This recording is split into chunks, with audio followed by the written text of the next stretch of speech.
کہتا ہے اے مریم سلام تجھ کو،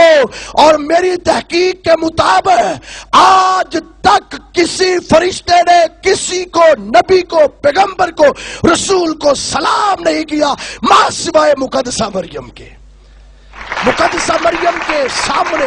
فرشتہ جا کر کہتا ہے سلام تجھ کو، اور جس پر فرشتے سلامتی بھیجے اور جس کی فرشتے سلامتی چاہے وہ کون سی خاتون ہوگی؟ وہ تو خاتون جنت ہے۔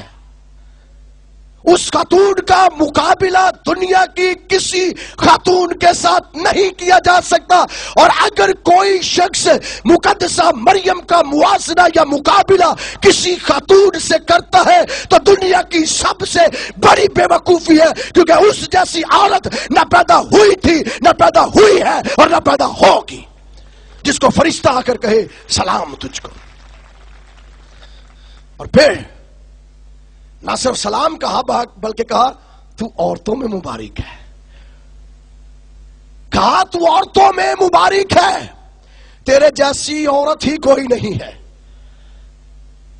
خدا نے پہلی اور آخری خاتون ہی تجھے بنایا ہے، مبارک تو عورتوں میں مبارک ہے۔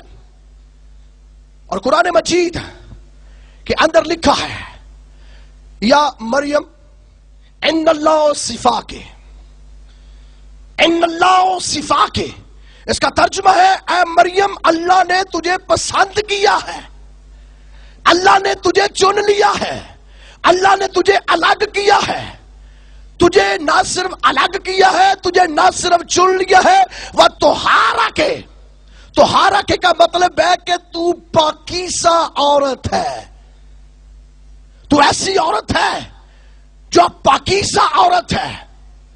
اور تو ہر طرح سے پاکیزہ ہے، تو انسانی جبلت کے اندر جو ناپاکی عورتوں کے اندر پائی جاتی ہے تو اس سے بھی پاکیزہ ہے، وہ بھی تیرے اندر نہیں ہے، تو پاک دامن ہے، وہ طہارا کے، تو مکمل طور پر پاک ہے، وہ صفا کے الہ نساء العالمین، اور خدا نے تجھے تمام جہانوں کی عورتوں پر فضیلت بخش دی ہے، خدا نے تجھے تمام جہانوں کی عورتوں پر تجھے فضیلت بخشی ہے۔ یہاں مجھے ایک حدیث کا واقعہ یاد آ رہا ہے، بی بی فاطمہ جو حضرت محمد صلی اللہ علیہ وسلم کی بیٹی تھی، ان کی جب وفات ہوتی ہے تو آپ اپنے اصحاب سے فرماتے ہیں کہ جنت میں سب سے عالی درجہ، مقدم درجہ، اونچا درجہ صرف ایک خاتون کا ہے، جس کا نام مریم صدیقہ ہے، جس کا نام مریم صدیقہ ہے، اس جیسی کوئی خاتون جنت کے اندر نہیں ہوگی، ساری عورتیں اس سے نیچے ہیں اور اس کا مقام سب عورتوں سے بلند ہے۔ اس لیے خدا نے کہا اور خدا تم کو آپ ایک نشان بخشے گا، دیکھو ایک کنواری اور اس کے بیٹا ہوگا، اور جبرائیل فرشتہ آ کر کہتا ہے کہ اے مریم دیکھ تیرے بیٹا ہوگا، اور یہ عجیب بات ہے کہ کسی ایسی نوجوان لڑکی کو یہ کہا جائے کہ تیرے بیٹا ہوگا، یہ عقل کو معاف کر دیتی ہے، کیونکہ عقل کے اندر یہ بات آ ہی نہیں سکتی،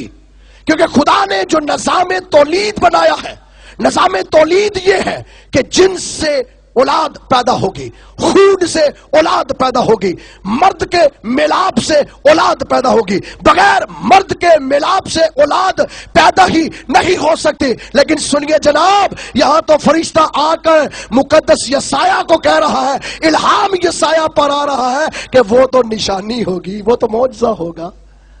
اس لیے مریم صدیقہ آ کر فرشتے سے کہتی ہے یہ کیسے ممکن ہے کہ میرے بیٹا پیدا ہو، میں تو کنواری ہوں، میں تو عفیفہ ہوں، میں تو باکرہ ہوں، میں تو صدیقہ ہوں، اور اے باری تعالیٰ کے فرشتے، رزق من اللہ، آسمان سے ملائک میرے لیے خوراک لاتے ہیں، اور میں اب ان کی تعریف میں یوں بات کہوں گا کہ یہی مریم صدیقہ کہتی ہے اے رب التعالیٰ کے فرشتے، اے رب المشرقین و رب المغربین کے مقدس فرشتے، سن لے میں اتنی پاک ہوں کہ اگر میں دامن نچوڑ دوں تو سارے فرشتے وضو کریں، پھر یہ کیسے ممکن ہے؟ پھر یہ کیسے ممکن ہے کہ میرے بیٹا پیدا ہو؟ مریم صدیقہ کو جبرائیل فرشتہ کہتے ہیں کہ یہ پیغام میرا پیغام نہیں ہے، یہ خوشخبری میری خوشخبری نہیں ہے، یہ بشارت میری بشارت نہیں ہے، بلکہ قال ربو کا، یہ تو تیرے رب کا پیغام ہے کہ جا آج میری بندی سے کہے کہ تیرے بیٹا ہوگا، اور جب وہ بیٹا پیدا ہوگا تو فرشتہ آ کر پہلا خطاب اس بیٹے کو دیتا ہے کہ وہ بیٹا غلامن زکیہ ہوگا۔ قرآن مجید کے اندر جناب مسیح کو 16 ٹائٹل دیے گئے ہیں، اور کسی نبی کو 16 ٹائٹل سے قرآن مجید کے اندر نہیں نوازا گیا سوائے خدا کے بیٹے یسوع مسیح کے۔ پہلا خطاب جو فرشتہ آ کر کہتا ہے، اور وہ فرشتہ آ کر جبرائیل مقدسہ مریم سے کہتا ہے تیرے بیٹا جو ہوگا وہ غلامن زکیہ ہوگا۔ غلامن زکیہ کا مطلب ہے ایسا بیٹا ہوگا جس کی جبلت کے اندر بھی گناہ نہ ہوگا، وہ معروسی گناہ سے بھی پاک ہوگا، وہ طبعی گناہ سے بھی پاک ہوگا، گناہ اس کے قریب بھی نہیں آئے گا، وہ تو خود گناہگاروں کو نجات دے گا، وہ غلامن زکیہ ہوگا۔ پہلا ٹائٹل، پہلا خطاب جو جناب مسیح کو دیا گیا وہ غلامن زکیہ ہوگا، اور نہ صرف وہ غلامن زکیہ ہوگا بلکہ رسول اللہ ہوگا، خدا کا رسول ہوگا،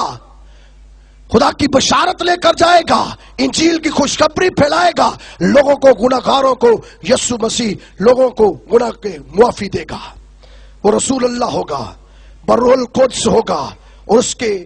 چاروں اطراف جو ہے روح القدس ہوگا، اور روح القدس اس کی مدد کرے گا۔ چوتھا خطاب جو فرشتہ جبرائیل آ کر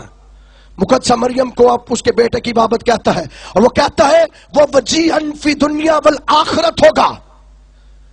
وہ بیٹا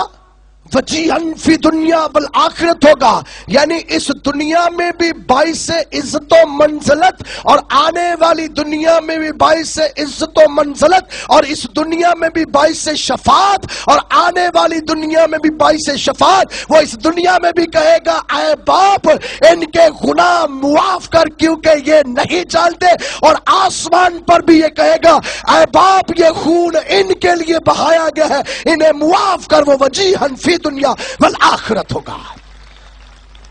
وہ اس دنیا کے لیے، وہ اس دنیا کے لیے اور آنے والی دنیا کے لیے باعث شفاعت ہوگا۔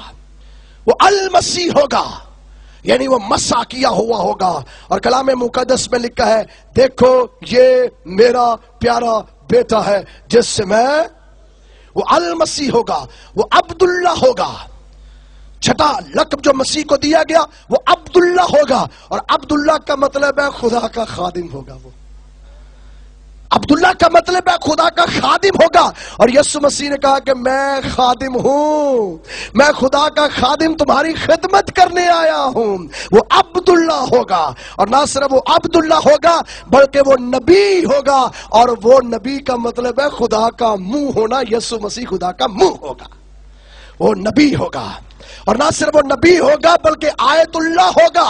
آیت کا ترجمہ میں آپ کو پہلے بتا چکا ہوں، معجزہ ہے۔ جناب مسیح کو کہا جا رہا ہے کہ جناب مسیح آیت اللہ ہوگا۔ آیت اللہ کا مطلب ہے وہ ایک مجسم معجزہ ہوگا، جب وہ چلے گا تو اس کے چلنے سے، سایہ پڑنے سے مردے زندہ ہوں گے، اندھے دیکھیں گے، کوڑی پاک صاف کیے جائیں گے، بیماروں کو شفا ملے گی۔ وہ آیت اللہ ہوگا، اللہ کی طرف سے معجزہ اور نشانی ہوگا قوموں اور قبیلوں کے لیے۔